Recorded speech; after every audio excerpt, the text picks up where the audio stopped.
Hey, welcome to Inside the Album. I'm Don Seckler. That's Tommy Hilkin. How you doing, Tom?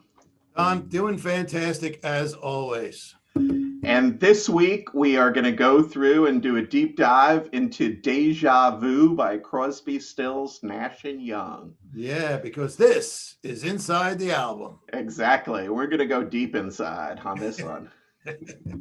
Your eyes opened up a little too wide on that, but go ahead. So, thank you everybody for listening. We're happy to have you aboard. Like us, subscribe, do the thing on whatever platform you're listening to. If you like video, we're also on YouTube. So we have a YouTube channel, Inside the Album. Check that out. We've also got our website, insidethealbum.com, where you can listen to every episode we've got, see all the platforms we're on. There's a merch store, all sorts of cool stuff, all focused around great rock and roll. My favorite thing about Inside the Album is that we get to partner with a charity. So, Tommy, tell us about Music for Mark. Thanks, Don. So Music for Mark is our foundation where we bring musical lessons, musical instruments to kids of the world. We just want to keep the music going. So musicformark.com, if we can get musical instruments or musical instruments. You know, and everybody's got old musical instruments in their attic, their basement, that guitar you tried once and never touched again. Take it off the wall and donate it and give it to somebody who will, pick it up and hopefully start to play it. Yeah, so we're talking about Deja Vu, which is so this is interesting because you have Crosby, Stills, and Nash, who were already a group, had released one album before this. They were looking to get a little bit of edge, get another guitarist in the band, and they had a hunt, and they ended up getting Neil Young to join Crosby, Stills, and Nash.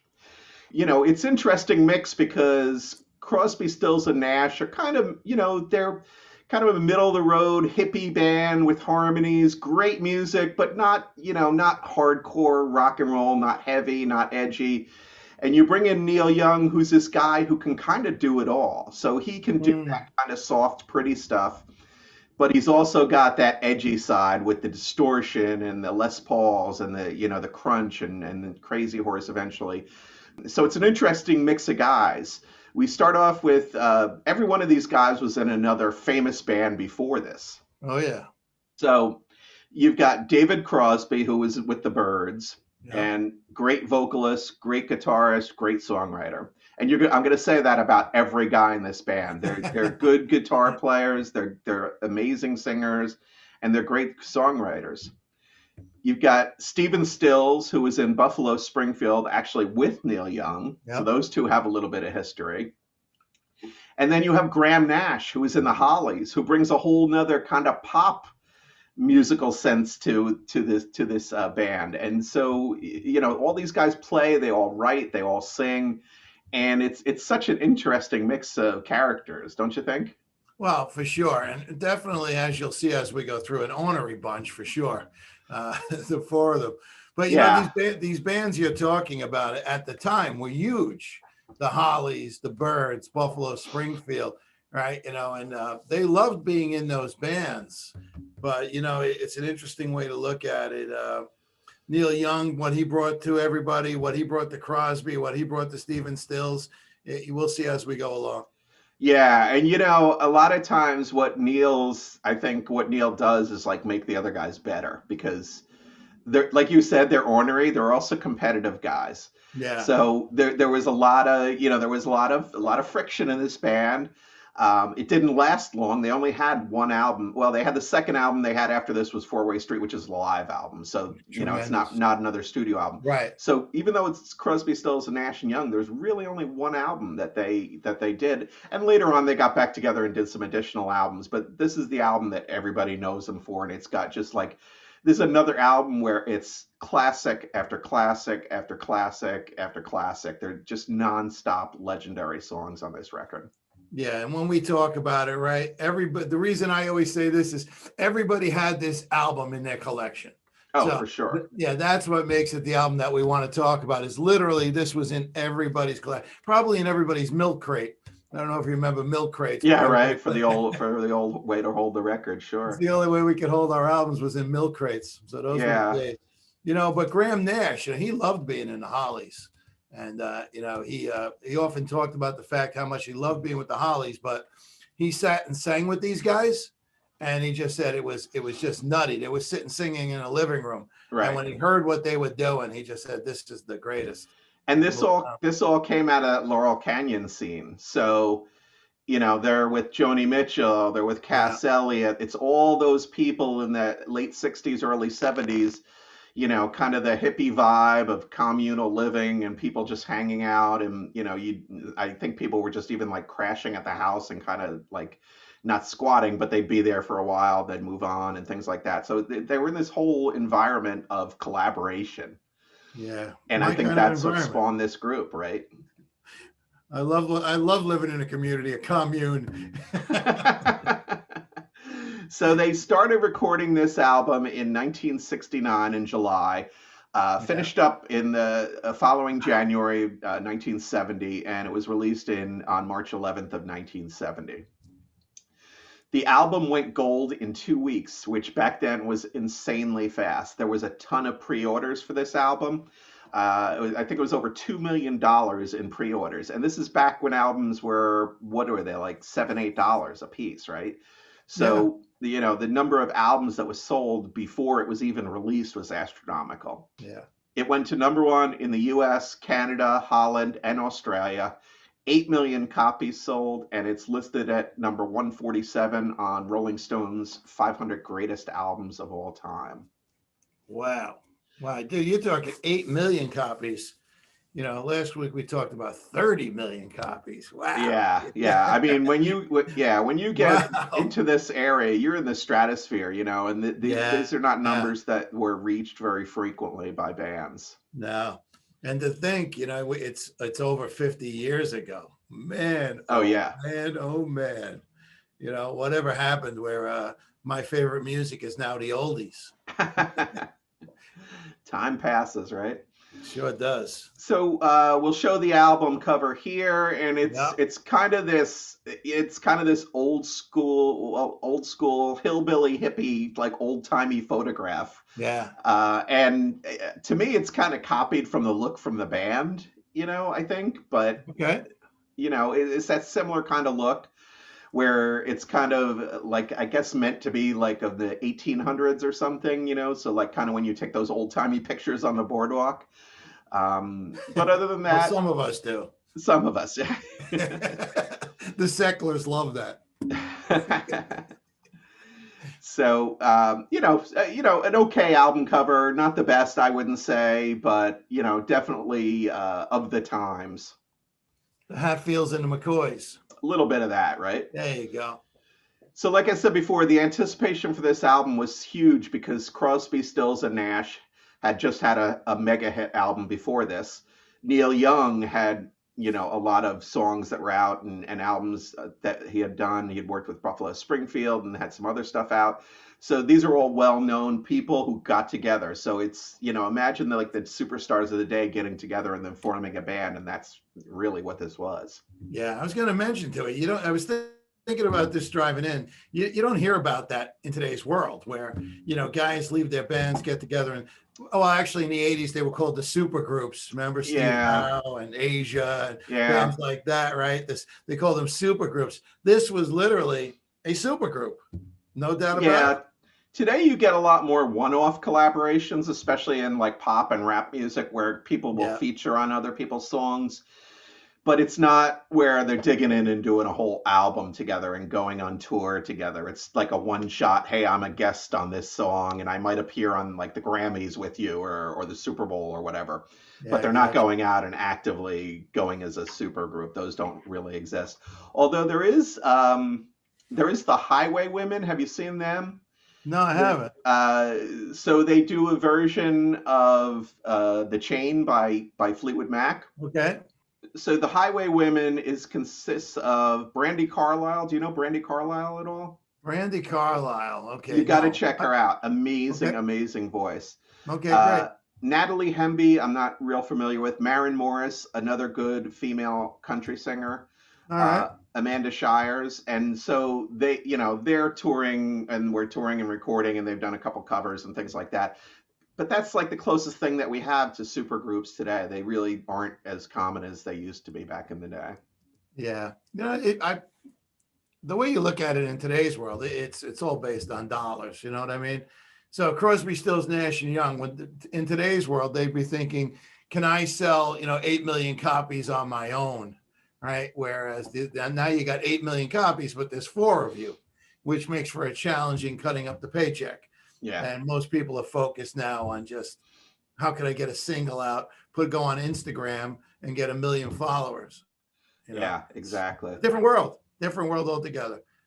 So the interesting thing, before Neil Young joined the band, they actually tried to get Jimi Hendrix or Stevie Winwood to join.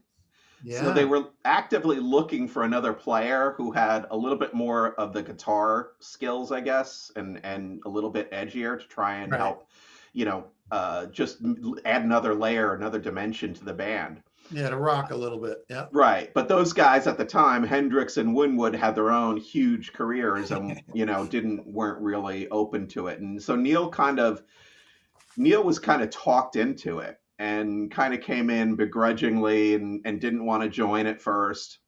But then he was like thinking and said, well, he can bring more of that rock edge. And he already knew Stephen Stills really well. And he knew that Stephen Stills became a better player when he had somebody like Neil to kind of push him as another good guitar player. There you go. So they were looking to give it a little bit more, like we said before, a little bit more of that rock edge. I would have liked to seen or heard what, Steve Winwood would have sounded like, That would have been interesting. I think Steve Winwood, you know what? I think maybe Steve Winwood is a little too similar. Well, that's the thing. Yeah, right. That's what I'm saying. Yeah. His vocals, his musical work. Yeah, it's kind of similar. It's like almost like the perfect fit for the perfect harmonies. A little too perfect. Like if you're going to bring somebody in to mix it up, it's got to be like Hendrix would have been insane. I don't even know if that probably wouldn't have worked. I can't imagine that working. I would have liked to seen it blow up though. Yeah, that would have been crazy.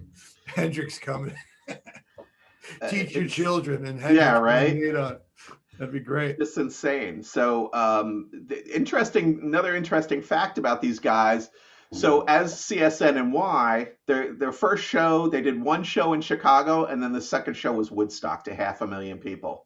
Yeah. So that's crazy, Can you imagine? But it's not like they weren't all first timers. So these guys had all been on big stages before and played, big halls and stuff. So it wasn't like they were just newbies starting out. They had some experience already with live performance. It's not bad for a second show, though. You could always put down how big of a crowd you drew. Yeah, true. Exactly. So one of the things that Graham Nash mentioned was that generally Neil was while Neil was in the band, he was generally recording his tracks at home in Los Angeles, then bringing them into the studio. CSN would add their voices, and then Neil would take the stuff back and go mix it himself. So, and I think that kind of points to, Neil Young, was he really in the band? He was there. And I think he kind of fell outside. He's so different than these guys that I think it was a little bit like oil and water to some degree. Here's an interesting fact I wanted to throw out, that all four of the members of CSN&Y, they're all two-time members of the Hall of Fame. Oh, that's interesting too. Yeah. You're right. Yeah. Huh. They all went in as solos and for the bands that they were in. So that's how powerful these bands were. Yeah, that's amazing. Yeah, that's great stuff.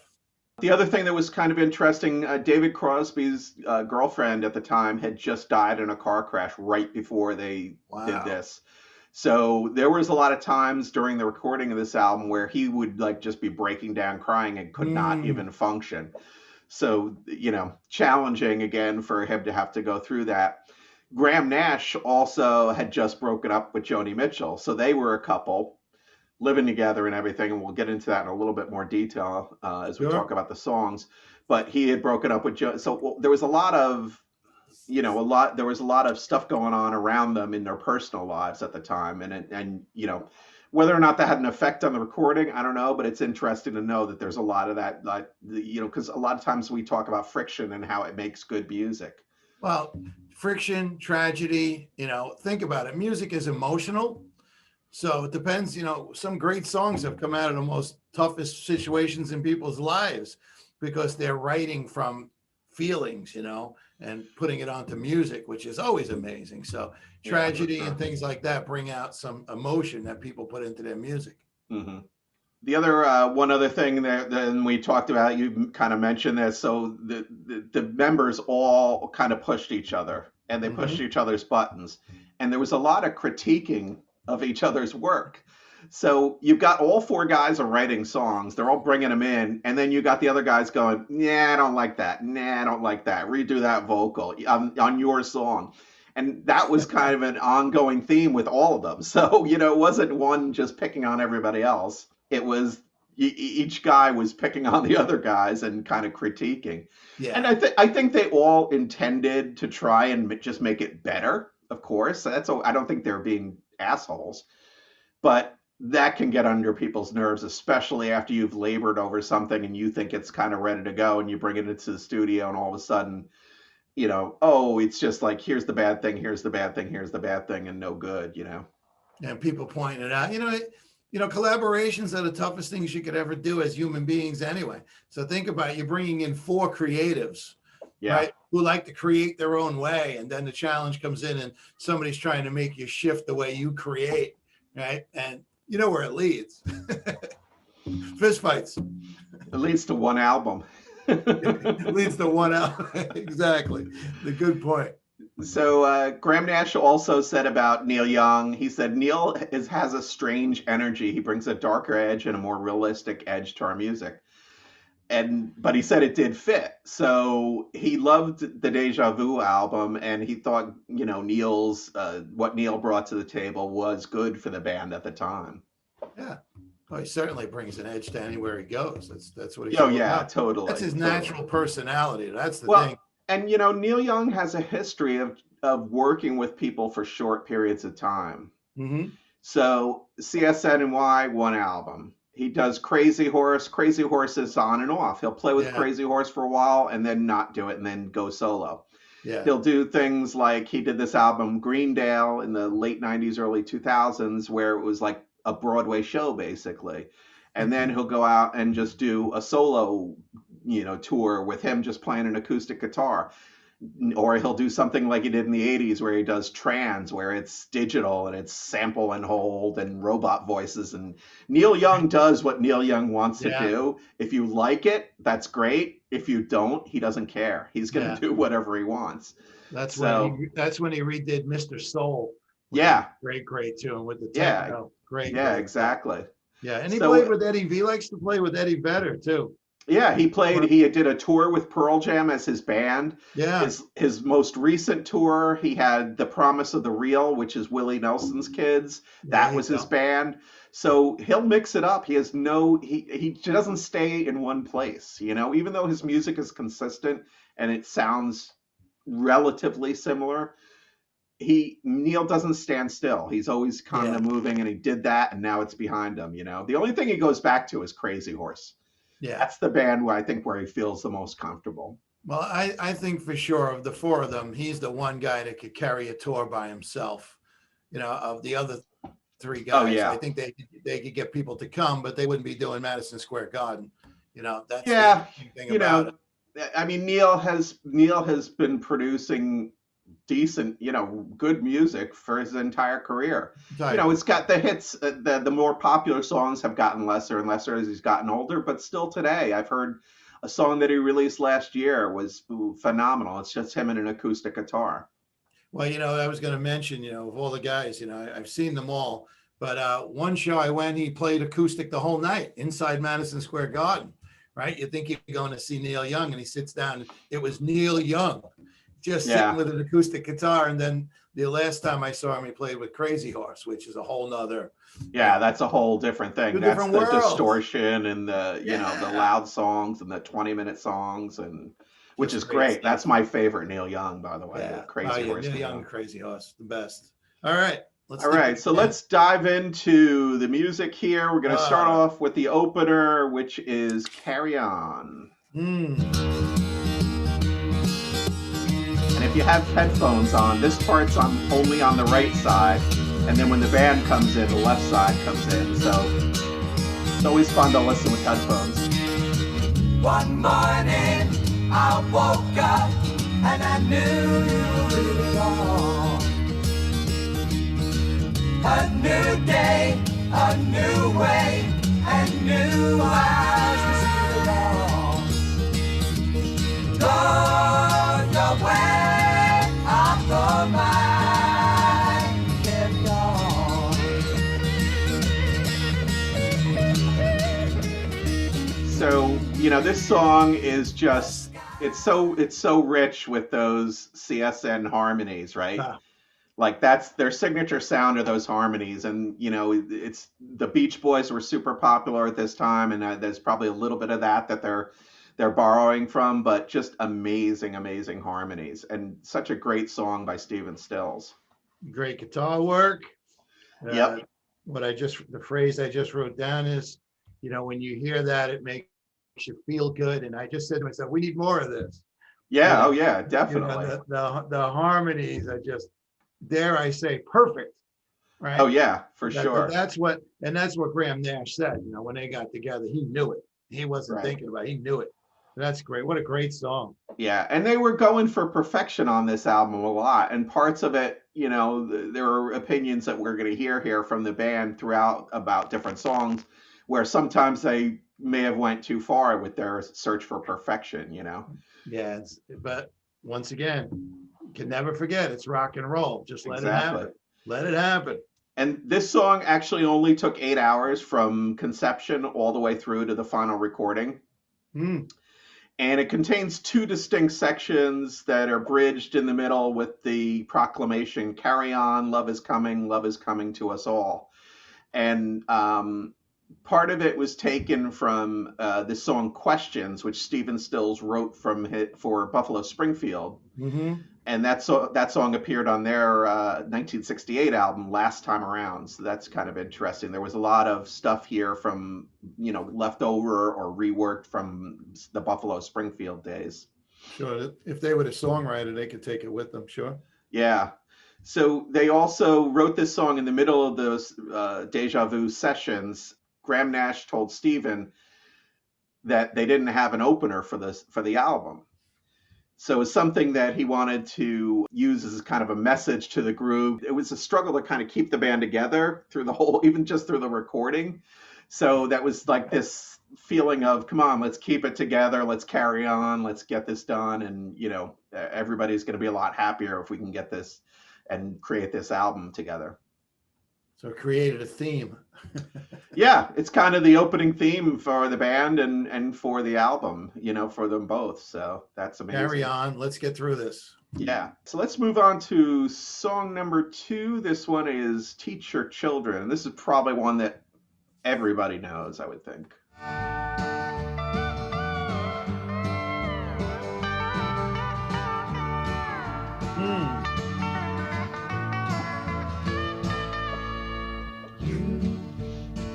Who are on the road must have a code that you can live by, and so become yourself, because the past is just a goodbye. Teach your children well, their father's hell. Hear that slide guitar in there? Slowly go by. Sure can. And feed them on your. So that slide guitar, do you know who's playing that? No, but I'd love I'm gonna blow your mind right now. That's Jerry Garcia from the Grateful Dead. Oh, there you go. So I'm wondering. Great question. I'll have to check it out. Is he playing steel pedal guitar? Yes, he's playing pedal steel. So it's the flat, you've seen it on a stand. It's just kind of a rectangle thing, and they play it like this. Yeah, and they have the slide on top. Sure, that's like the Robert Randolph band. Exactly. Best. Yeah, and Jerry Garcia. Wow. Yeah. So here's the deal, and this is amazing. Garcia had just started playing pedal steel. So he was just kind of learning it. and he asked to play on this album, and he did it in exchange for harmony lessons for the Grateful Dead. Wow. So CSN gave the Grateful Dead, helped them out with their harmonies on Working Man's Dead and American Beauty. Wow. So it's kind of this trade-off. And again, it's that kind of hippie collaborative thing, hey, you do this, we'll do that, blah, blah, blah. Look at that. This is something, until this research, I had no idea that was Jerry Garcia on there. No, but you know what? It worked out the best for everybody now, didn't it? Yeah, and it's perfect. It's, for somebody who doesn't isn't an expert at pedal steel, it's so perfect. It's in the background. You hear it, but it's not overwhelming. It doesn't distract from the melody. And the song is just, such a sweet, happy song. Yeah, everything about it. It's got a little country kick to it there, Well, and that's the thing. Originally, Graham Nash wrote this song, and so it was kind of they called it a Henry VIII style song because it was kind of a British boom, boom, boom, boom, boom, boom, kind of beat. Stephen Stills had the idea to mix it up and make it more of, like you said, like country swing. So it's got a little douche, not douche. It's got a little zoot to it. We just wrote a song, me and you. There you go. But that's the end result. And it's just those simple little changes. And here's so these guys really were great songwriters, or really are great songwriters. And it just shows you how another guy can contribute, because that song would have, it's a great tune, and it would have been great, I'm sure, on its own. But then Stephen Stills comes in and ratchets it up another notch just by changing the kind of the feel of it. That's great. I just got the Henry VIII influence. I'm like, what kind of music did Henry VIII listen to? They're talking about Herman's Hermits. But, right, exactly. A little bit more British kind of boom, boom, boom, boom. Yeah, and that's Herman's Hermits. That's why I was like, Henry VIII, I am. Yeah, that's what I'm saying. I was like, what the hell, Henry VIII? Who knows what he listened to? Yeah, his Walkman, Yeah. Hey, it's good. Now I get it. It was like a pop song. Yeah, exactly. Graham Nash said that the idea is that you write something so personal that every single person on the planet can relate to it. So his goal was to make a pop song, or a song that would have broad appeal. When he wrote it, he's like, yeah, it's perfect. It applies to everybody. And the other thing is, he's saying Graham said when he wrote this in Our House, he didn't know, they didn't really know what they were doing. It sounded pretty fun. They can sing it. Let's do it. And then all of a sudden, he said now he looks back and people are still singing it back to him 40 years later when he plays it live.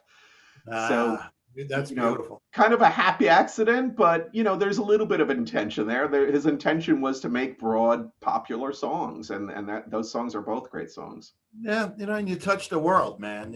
We tend to forget what music has done for the world. Well, I don't. You don't. I get it. Right. I should say we tend to forget. It's been my world, so I'll never forget. All right, so let's dive into the next track. This is track number 3. And this one is kind of really the hippie anthem. This is David Crosby doing Almost Cut My Hair. The entire area. The best. So good, right? I love this riff.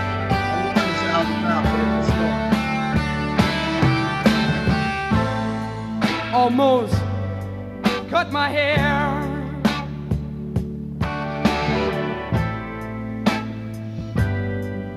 It happened just the other day. It's getting kind of long. I could have said it wasn't my way, but I didn't, and I wonder why. I feel like letting my freak flag fly. Yes, I feel like I owe it to someone.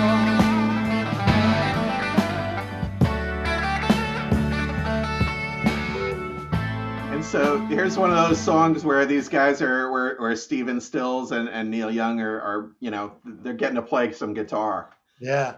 Right. Sure, you could hear it. Yeah. A little bit of soloing in there. It's actually it's a little laid back, but got a little touch of the funk in it. It's got that backbeat to it.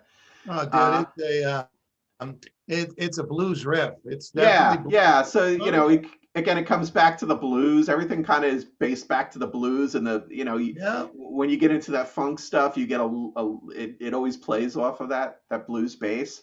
Yeah, that's the foundation, man. Yeah. So David Crosby recorded this track it was like the last few minutes they had of studio time, so it was the last song recorded. Stephen Stills said that the vocal wasn't good and he wanted Crosby to redo it.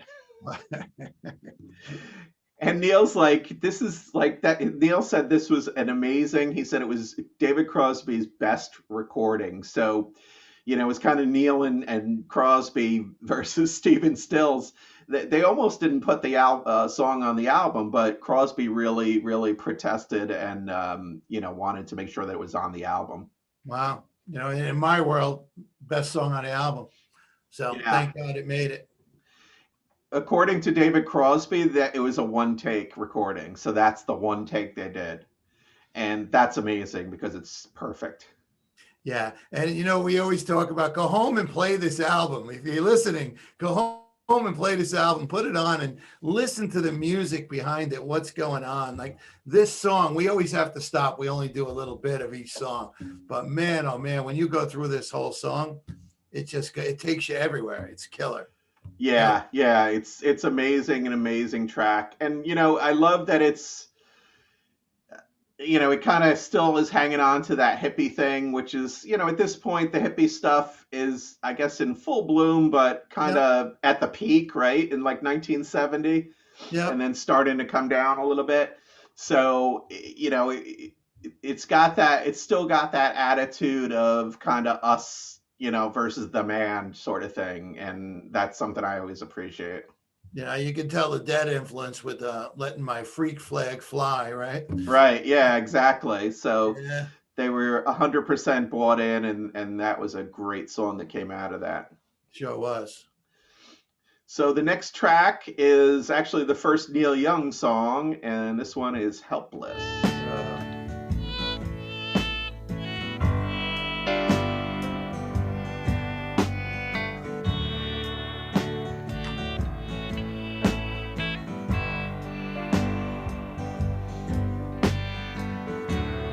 There is a town in North Ontario,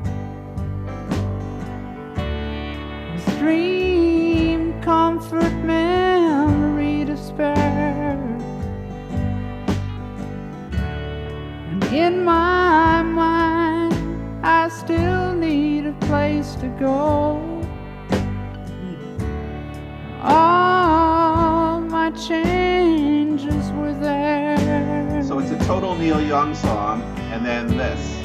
Blue, blue windows behind the stars, yellow moon on the right, big birds flying across the sky, throwing shadows on our eyes. Leave us helpless, helpless, helpless. That's what I was talking about. I jumped in too early there.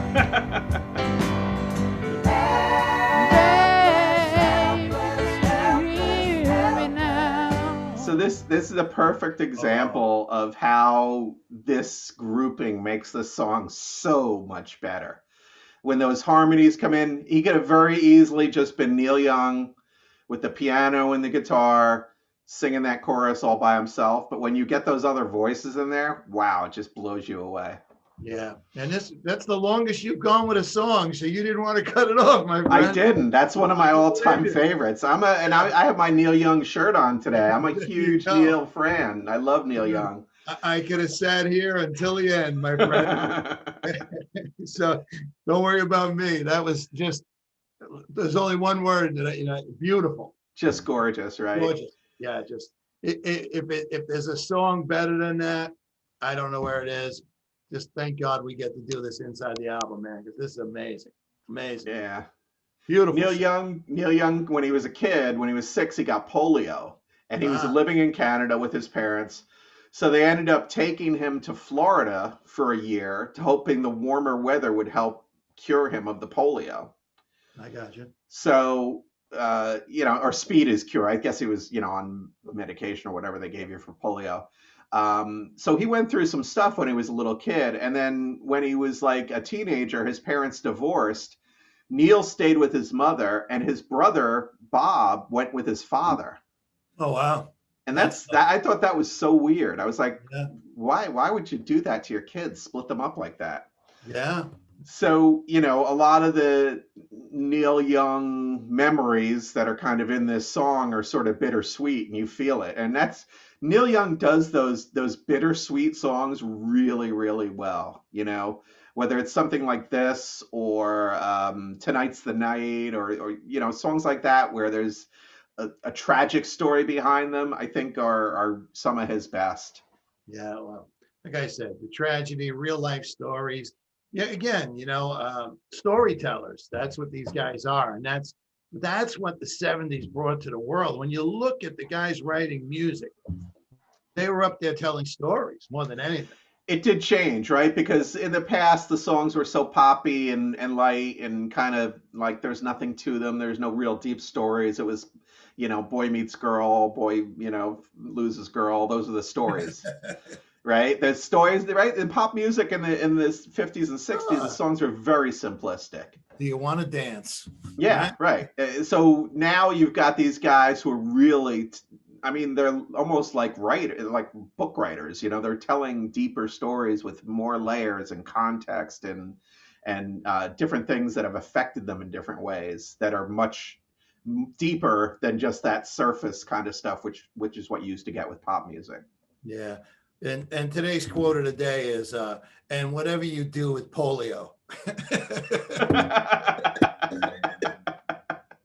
I don't know what the cure for polio is. So I wasn't expecting you to. You could have skipped right over it. Yeah. I'm not on with Dr. Seckler. Whatever you do with polio. That's amazing. That was my favorite part of the day so far. Yeah, whatever you do with polio. Well, they took him to Florida to put him in the sun for a few days. Put him in the sun. Dude, he lived in Ontario. Any sun. Yeah. True. That's great. All right. All right, let's move on. This one is a cover song. Number 5 is a song written by Joni Mitchell. Yes. And it's Woodstock. Again, the guitar is amazing in this song.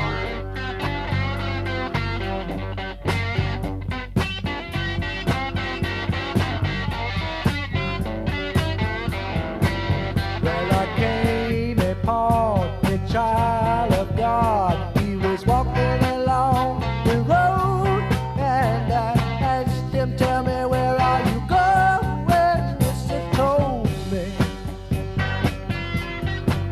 Said, "I'm going down to Leicester's farm, gonna join in a rock and rollin'. Got to get back to the land and set my soul free. We are stardust, we are golden, we are carbon, and we got to get ourselves back to the garden.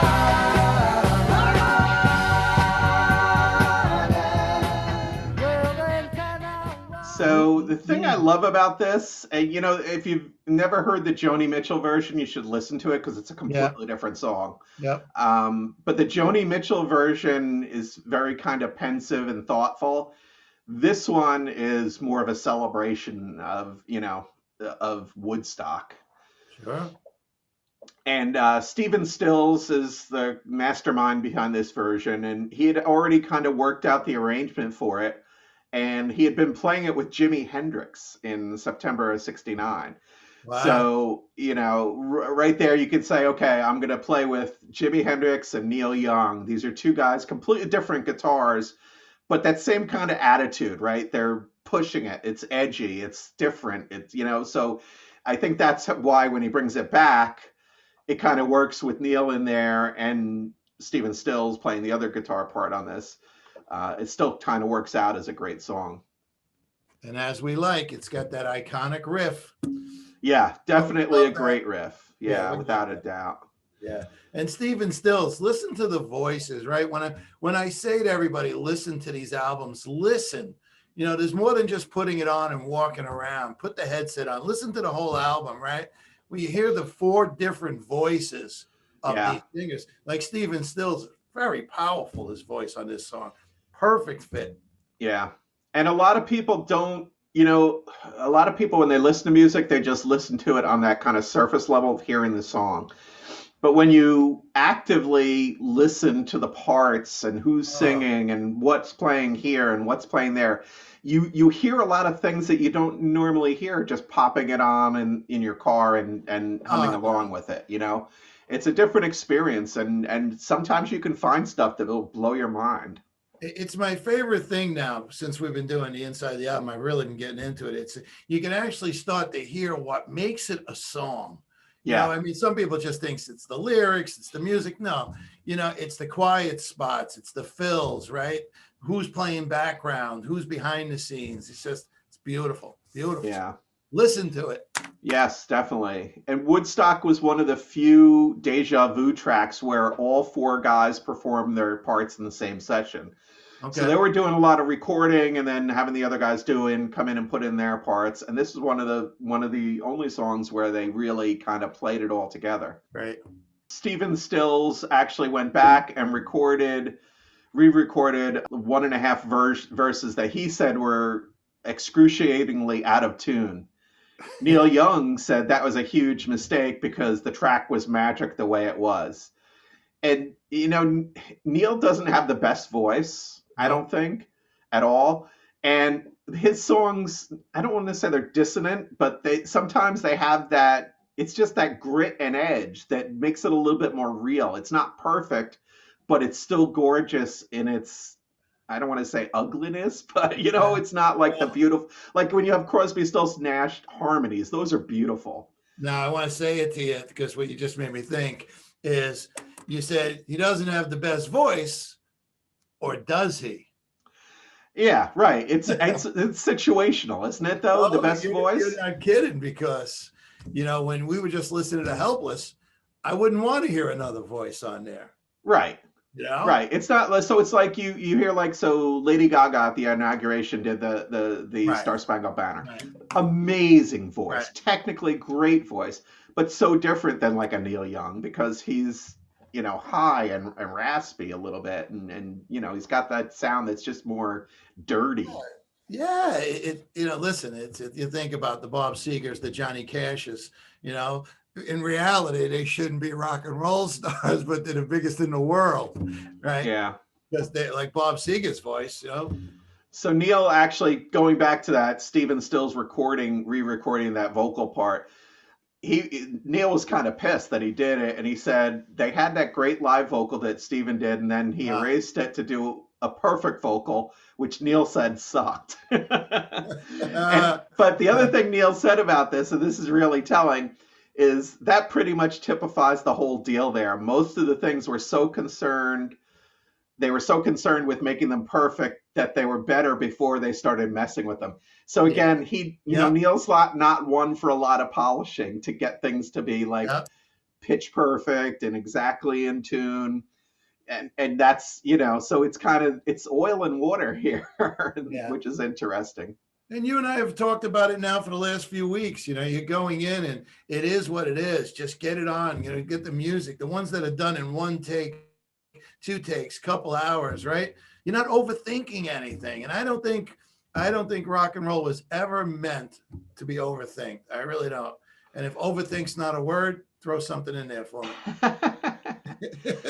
Yeah, but you know what? These guys, and I see where these guys are at, and they're in that school, the vocal school, especially when you talk about like Stills and Graham Nash. I think there was a lot of people at this time were blown away by the Beach Boys, and Pet Sounds had come out, and that kind of stuff Yeah. was orchestral almost with the vocals, you know. Yeah. So the voices were really instruments, and I think that had a lot of influence on what people were shooting for at the time. Yeah. Well, you got to understand, but all that perfectionist, it beat the hell out of the Beach Boys, that album. It did. It destroyed them. Destroyed them. It sent Brian Wilson over the edge, Over the edge. Yeah. because he couldn't ever get perfect. See, that's the problem is no matter how hard you try for perfect, you're never going to get perfect. No. You might get close and people will say it's perfect, but it's not perfect and you know it. And so that kind of like a guy like that, like Brian Wilson, it really pushed him over the edge and pretty much ended the Beach Boys That's what did them in. Yep. For most respecting Beach Boy fans, self-respecting Beach Boy fans. I'm so glad that you and I just naturally are perfect. It's just Yeah, I'm more of the gritty, dirty edge kind of guy who jumps in one chorus or one verse too soon to tell you to listen to something while the song's playing. We're gonna call you Donnie Dirty Edge. Donnie Dirt. Donnie Dirt. Let's take a listen to the next track, which is number 6. This is Deja Vu. Wow. Graham Nash song.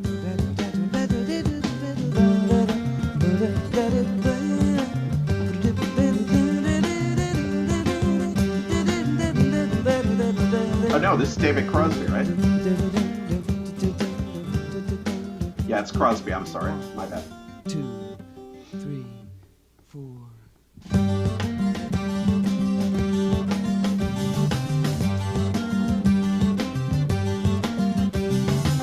If I had ever been it before, I would probably know just what to do. Don't you? If I had ever been it before on another time around the wheel, I would probably know just how to deal with all of you.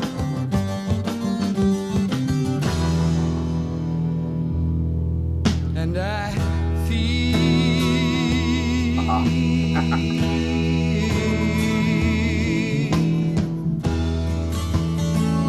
like I've been here before. Feel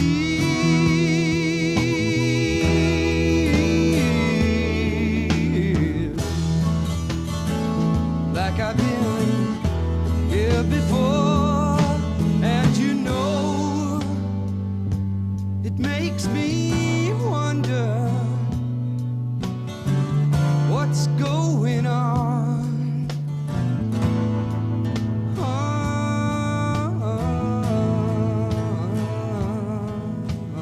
Under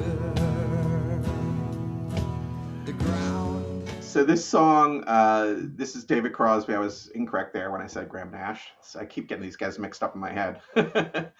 But this song, David Crosby said that the Buddhists have got it right. He thinks that life is a wheel. You get on and off. Energy gets recycled. So he believes in this whole deja vu concept that when you feel something familiar, it's from a past life type of thing. Wow. He was riding on a friend's sailboat. He said it was like he had done it before. He knew way more about sailing than he should have. He knew how to sail the boat right away. He said it wasn't an instinctive thing. It doesn't make sense to him. So he was thinking about that specifically when he wrote the song. Wow. But the song just came to him and was informed by those experiences of deja vu that he had had in the past. Yeah. Just I love, and I always have, and it makes me wonder what's going on. Yeah, so good. Love that little lyric in there, man. It's just perfect. Loved it. All right, let's move on to the next one. This is number 7. It's Our House. I'll light the fire. This one's Graham Nash. Place the flowers in the vase. that you bought today. Staring at the fire for hours. Kind of a Beatles sounding song, right? Listen to you playing your love songs all night long. For me, only for me.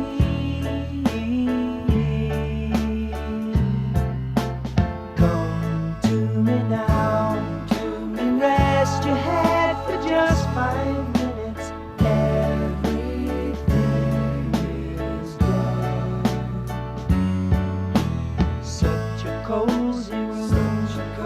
The windows are illuminated by the evening sunshine through them. Fiery gems for you, only for you.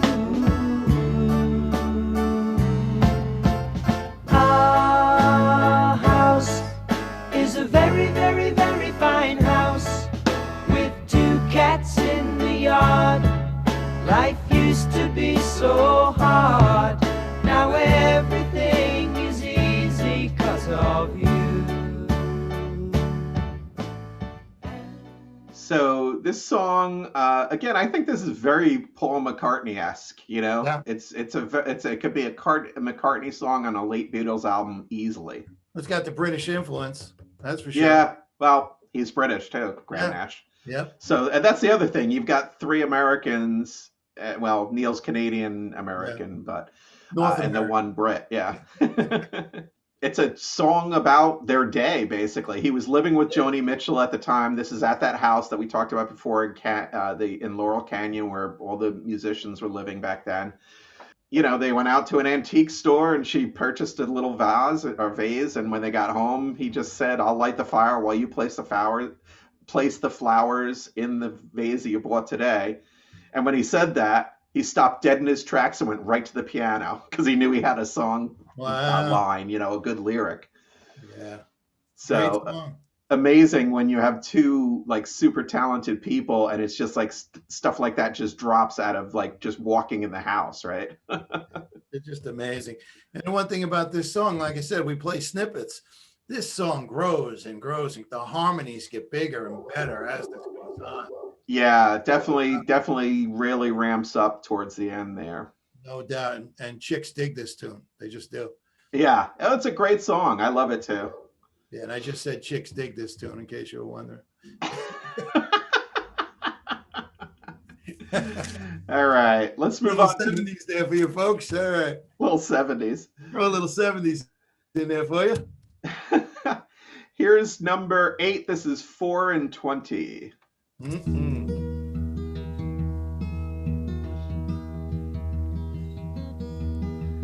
4 and 20 years ago, I come into this life, the son of a woman and a man who lived in the strife. He was tired of being poor, and he wasn't into selling door to door, and he worked like the devil to be more.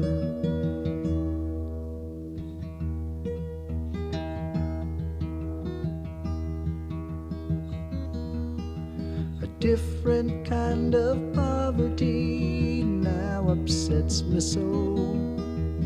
Night after sleepless night, I walk the floor and I want to know, why am I so alone? So as you can hear here, this is just Stephen Stills with a guitar. So, you know, there's a few bass notes in there, but he's playing those all on that one acoustic guitar. Yeah. It's kind of a sad story of a man who was born into a poor family, finds himself alone in his old age, wishing for death to come. You know, he's kind of this guy who started with nothing and finished with nothing. So it's kind of depressing, but it's gorgeous. Just gorgeous. Yeah, well, you know, Stephen Stills' voice just carries it. What a voice. What a voice. And Stills wanted David Crosby and Graham Nash to sing harmony parts, but they said, no, we're not going to get anywhere near that. It's perfect as it is. Oh, that's great. So I think definitely, a good choice there. It's just an amazing, amazing song. Yeah, you know what? When you think about it, right, the harmony certainly might have taken away from the depth of the seriousness and the story. Yeah, right. It's going to make it a little too happy, right? Right, exactly. Yeah. Yep. Perfect as it is. Yeah, exactly. So love it. All right, let's take a listen to track number 9. This one is a Neil Young song, and it is Country Girl.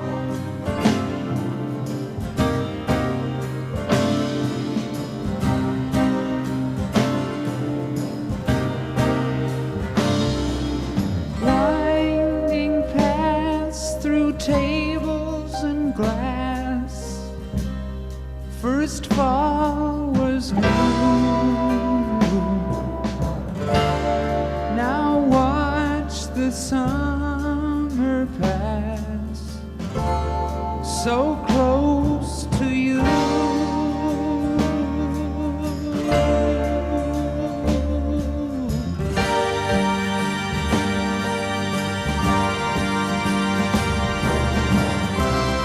Too late to keep the change. Too late to pay. No time to stay the same. Too young to leave.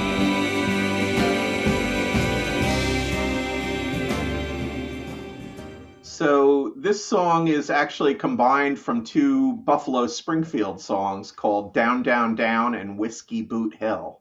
There you go. And then for production-wise, they kind of went after that wall of sound type of thing that Phil Spector used to do. Yeah. So what they do in that is they just layer tons of instruments or vocals or whatever it is. There's a lot of it. So you get that really big orchestral sound from it. And the recording was mostly done live. Some of the background vocals were overdone later. But Neil Young had said, he was talking to the bass player. He said, what you have to do is listen with an eye to simplicity and think about how we can make it bigger by simplifying it. So again, there's kind of Neil Young, oil and water with Crosby, Stills, Nash, and Young, and saying, simplify it instead of getting it perfect or, really kind of going over and over and over again. Yeah. I think he just liked to play. I mean that. I think Neil Young would rather just record everything live. Just play. Let it be raw. Get it out. Right. And why not? It works. And then again, you got to understand when you come together as a group, you got to be part of. That's the challenge, right? Right. 4 guys, you can have your thoughts, but everybody's got to come to some sort of agreement. Sure. And I appreciate that. I can appreciate both sides. So I can appreciate the super complex, a million take, we got it perfect, the vocals are perfect, everything's in tune. You look at something like Sgt. Pepper's or something like that. But then you get into a situation where if you go to play these songs live, it's almost impossible to recreate that. Yeah. Because you've done so many overdubs or effects or things like that you couldn't carry out live. These days you can do that stuff because there's so much computer stuff, but I also definitely love the raw, edgy stuff. That's really my favorite. That's my personal favorite. We covered Abbey Road, so the same type of thing, that, Maxwell Silverhammer, almost broke up the Beatles because McCartney didn't want to stop until it was absolutely perfect. Right, exactly. To strangle him. All right, so the last track on this album is interesting because it's Everybody I Love You, and we'll listen to it in just a second. But I want you to listen to this because to me it sounds like a Buffalo Springfield song. It's credited to Stills and Neil Young. Yeah. And you could hear their guitar work, and it really sounds like a Buffalo Springfield song. But let's take a listen. Kind of a burner, rock and roll.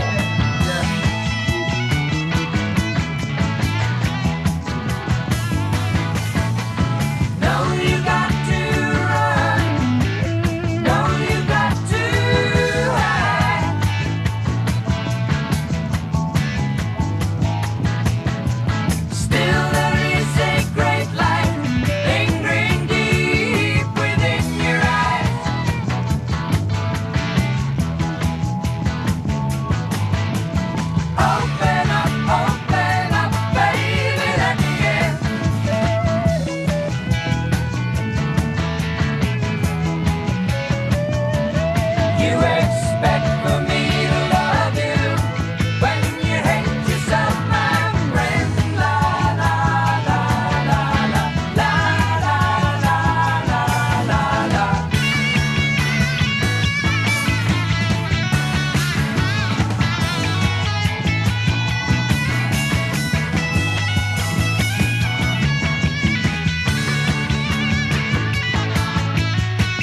good, right? I think that's that's one of those tracks that a lot of people are not as familiar with, because you've got the front end of this album is so heavy with hits. Yeah. Like the first 7 songs, Deja Vu, maybe a little less than the others. Right. But the first 7 songs are legendary, It's crazy. Yeah. And you know what? As we often say, this music was made, radio hits. We can't ever forget it where it came. Getting your song on the radio. You were writing songs to get them on the radio, because the radio is the only way you would get exposure. It really was. So. Yeah. And I just love, though, that they dive back into that Buffalo Springfield sound, which I'm a huge fan of Buffalo Springfield. I love that band. Great band, and Neil Young still carries that with him wherever he goes. Oh, yeah. That Buffalo Springfield sound, really, you might have your Stephen Stills in there, right? But it's generally it's the heavy Neil Young. Yeah. The guitar, is certainly Neil Young. Yeah. Great stuff. Great. All right. So that's Deja Vu. I hope you enjoyed it. I feel like we've done this before. So again, subscribe, share with your friends, like us, do all that stuff. And next week, Tom, we are going to do some Pink Floyd, Wish You Were Here. Oh, here we go. And you know what? Everybody, all the listeners, everybody like us, all that good stuff. But like I said, get a great headset, sit down, listen to these albums. Just no distractions. Especially this one. This is an album you can listen to beginning to end, straight through. It's not super long. It's like 30 minutes long. What a great album. Yeah, awesome. All right. Thanks for listening and watching, and we'll see you next week. See you, Don. Thanks, everybody. Have a great day.